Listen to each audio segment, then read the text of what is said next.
Thank you for joining me. My name is Ken Raggio, and today's lessons are in the book of Daniel, chapter 11. I will tell you that the 11th chapter of Daniel is arguably the most complicated chapter in the entire Bible.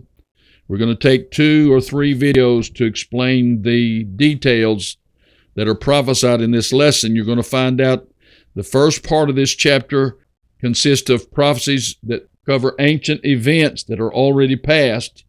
And the latter part of the 11th chapter speaks of end-time prophecies, things that you and I will see happening in our future. Daniel's angel visitor from the previous chapter continued to explain how things happen in the heavens. After explaining how that Gabriel and Michael had fought with the prince of Persia and would next fight with the prince of Grecia, then he revealed that it was he who had helped the Persians conquer the Babylonians. So, this tells us that the angels presided over the fall of Babylon and over the rise of Medo-Persia, and then the fall of Persia and the rise of Grecia. This tells us that angels strengthen and weaken empires. God's angels rule in the heavens. So when you see in the New Testament the phrase, "He who now letteth will let," or a phrase, "He who withholdeth," those phrases refer to the angels letting and withholding. Daniel 11:1, "Also I, in the first year of Darius the Mede, even I, stood to confirm and strengthen him." I want you to keep in mind that prophecies are a revelation of God's truth. Daniel chapter 11 contains many complex prophecies covering a long saga of events between the Old and New Testaments. Some people call them the silent years between the Old and the New Testament. Daniel accurately prophesied dozens of very detailed events that would happen between the so-called King of the North, that we know to be Syria and the Seleucid Empire, and against the King of the South, which came to be known as Egypt and the Ptolemaic Empire.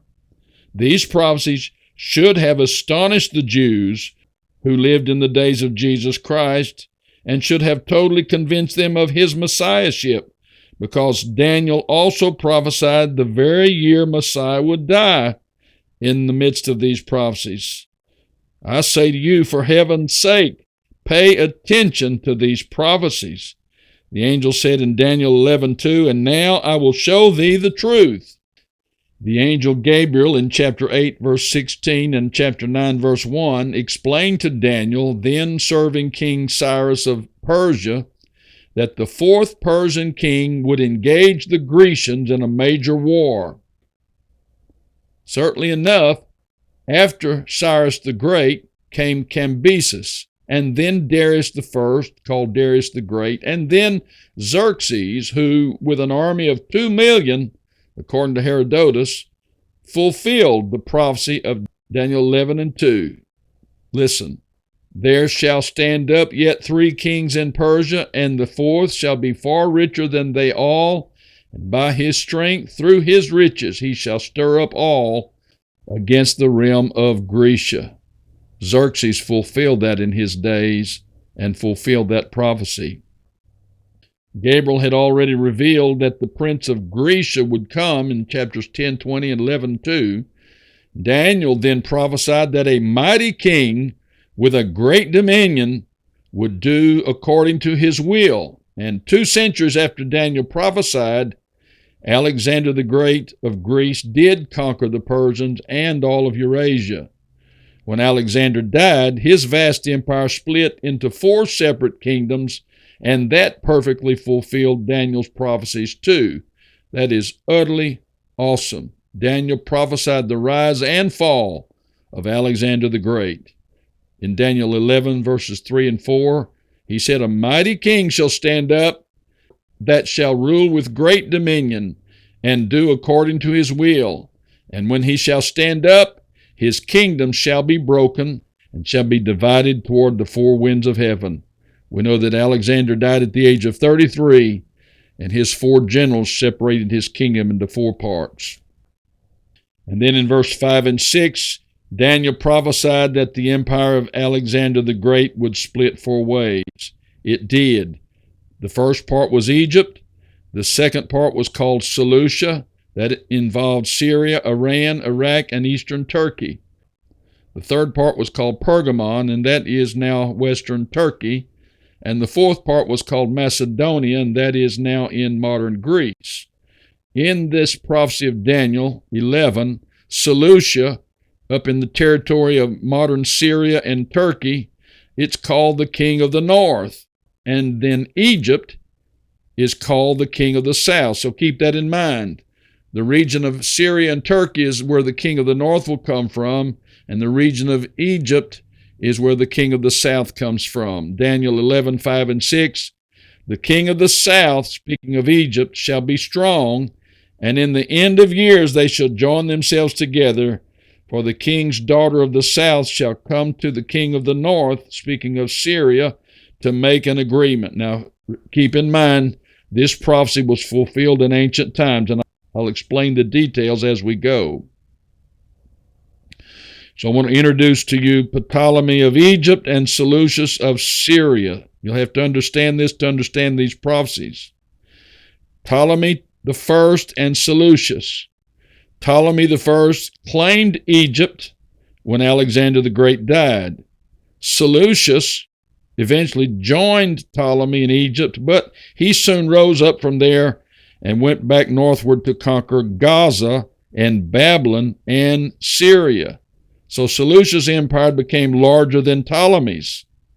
2 centuries before that, Daniel had prophesied in amazing detail of their rise to power, which did not occur until around 325 to 281 BC.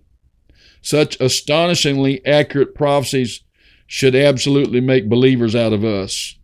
Daniel 11:5, he said, the king of the south shall be strong, speaking of Egypt, and one of his princes, and he shall be strong above him and have dominion. His dominion shall be a great dominion. That spoke of Seleucus.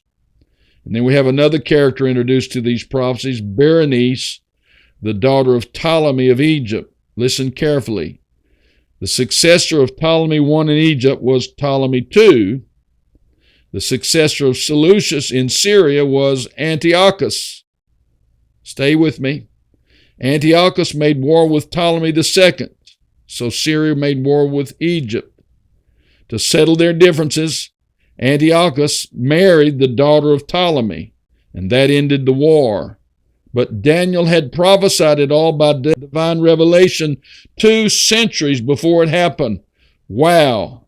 Listen, Daniel 11:6, in the end of years they shall join themselves together, for the king's daughter of the south shall come to the king of the north to make an agreement, but she shall not retain the power of the arm, neither shall he stand, nor his arm. So this is a prophecy about Bernice from Egypt marrying Antiochus of the north.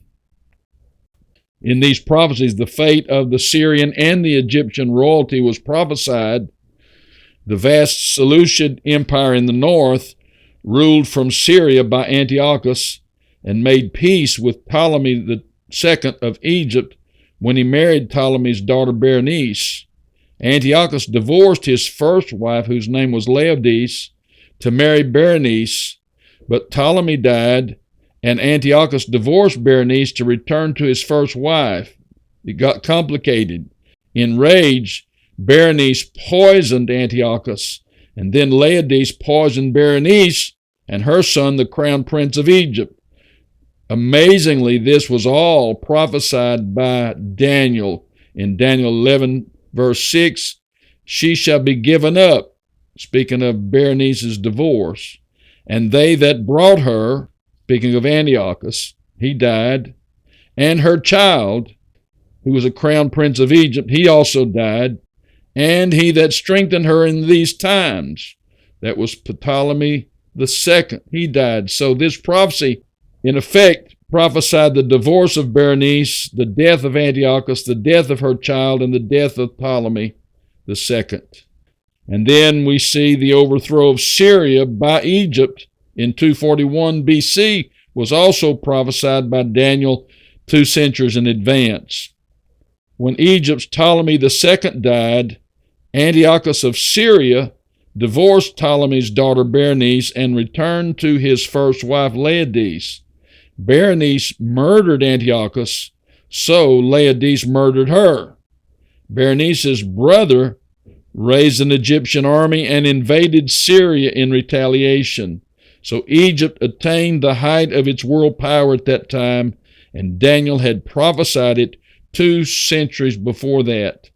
Daniel chapter 11, verses 7 and 8, he said, "Out of a branch of her," speaking the Egyptian, "roots shall one stand up in his estate," that was her brother, "which shall come with an army, and shall enter into the fortress of the king of the north," that speaks of the Seleucid Empire up in Syria, "and shall deal against them and shall prevail." That shows the rise of Egypt over the Seleucids at that time. And the prophecies just continue to be specific. We move into a third generation of the king of the north and the king of the south.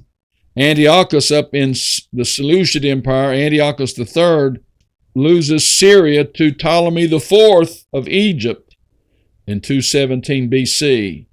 In the third generation of the Seleucid Empire, Antiochus III waged what was called the Fourth Syrian War, taking Israel and attacking Ptolemy IV of Egypt. But Egypt won that war and took Syria under control. Daniel had foretold that 300 years before it happened. We should be very impressed with Daniel's prophecies. Daniel chapter 11, verses 10 to 12, "And his sons," speaking of Antiochus the second sons, "shall be stirred up," which was Antiochus the third, "and shall assemble a multitude of great forces," that was the Seleucid Syrian forces. And he said, "The king of the south," speaking of Ptolemy IV, "shall be moved with choler, and shall come forth and fight with him, even with the king of the north," the Syrian Seleucids. "And he shall cast down many 10,000s, but he shall not be strengthened by it." Antiochus, in fact, lost Syria to Ptolemy at that time and fulfilled Daniel's prophecy. Then after losing Syria to the Egyptians, Antiochus III, he was also called Antiochus the Great, he went back east and he regrouped. He formed a new alliance with Philip of Macedonia, and together they attacked and conquered Ptolemy V and the nation of Egypt 350 years after Daniel prophesied it. And at that time they also gained control of the land of Palestine. Daniel chapter 11, 13, and 14, "The king of the north," speaking of Syria, "shall return and shall set forth a multitude greater than the former, and shall certainly come after certain years with a great army and with much riches. And in those times there shall be many stand up against the king of the south." This is talking about Antiochus regrouping and retaking Syria. Daniel prophetically depicted Egypt as robbers with a vision to take over Palestine. His prophecy said that Syria would defeat Egypt and consume the glorious land, and that was fulfilled in 198 BC. Again, that reminds us that God always controls the destinies of all people. Reading in Daniel 11, 14 to 16, "The robbers of thy people," speaking of the Egyptians, "shall exalt themselves to establish the vision, but they shall fall. So the king of the north," speaking of Syria and the Seleucids, "shall come, and the arms of the south," Egypt, "shall not withstand, neither his chosen people.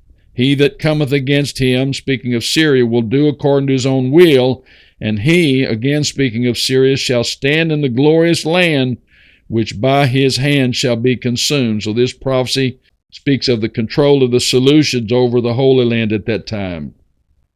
And I remind you that ultimately all prophecies point to Israel. No matter how complex the Bible prophecies are, they all eventually run in a full circle back to the nation of Israel, God's chosen people. Whether the subject is Babylon or Rome or Syria or Egypt or Assyria, whether it's about beasts or false prophets, everything eventually points to God and his people and his holy land. The other characters only play peripheral roles in testing and trying Israel until Jesus Christ finally returns to his land and to his people. Daniel 11:16, He that cometh against him shall do according to his own will, and none shall stand before him, and he shall stand in the glorious land, which by his hand shall be consumed. All these events were orchestrated and choreographed by the God of heaven and earth. Those are our lessons today. We will finish this 11th chapter of Daniel in the next lesson. Thank you for joining me. God bless you and save your eternal soul in Jesus' name. Thank you for watching. Please like and share and follow me on Facebook, Twitter, MeWe, Gab, CloudHub, BitChute, Rumble, YouTube, Telegram, Truth Social, Instagram, and LinkedIn. Visit my website at KenRaggio.com for thousands of pages of Bible articles on every subject. Subscribe to receive my daily Bible studies by email. Go to Amazon, search for books by Ken Raggio. You'll see my daily Bible companion, 5,000 lessons almost from every chapter of the Bible, 2-volume set, Old and New Testaments. Get the Daniel Prophecies, God's plan for the last days, 726 pages with footnotes, 175 photos, one of the most powerful prophecy teachings anywhere. Get the greatest doctrines of the Bible. Get Praying on Purpose, Praying for Results, How Men Prevail with God. Get Long Winding Road, my very personal story, and Treasures of Darkness, How to See the Glory of God in Your Darkest Trials. Click the link below if you want all 9 books for only $125 here in the United States only. And please donate through the link below, and then share these videos with your friends, and I'll see you next time. Good night.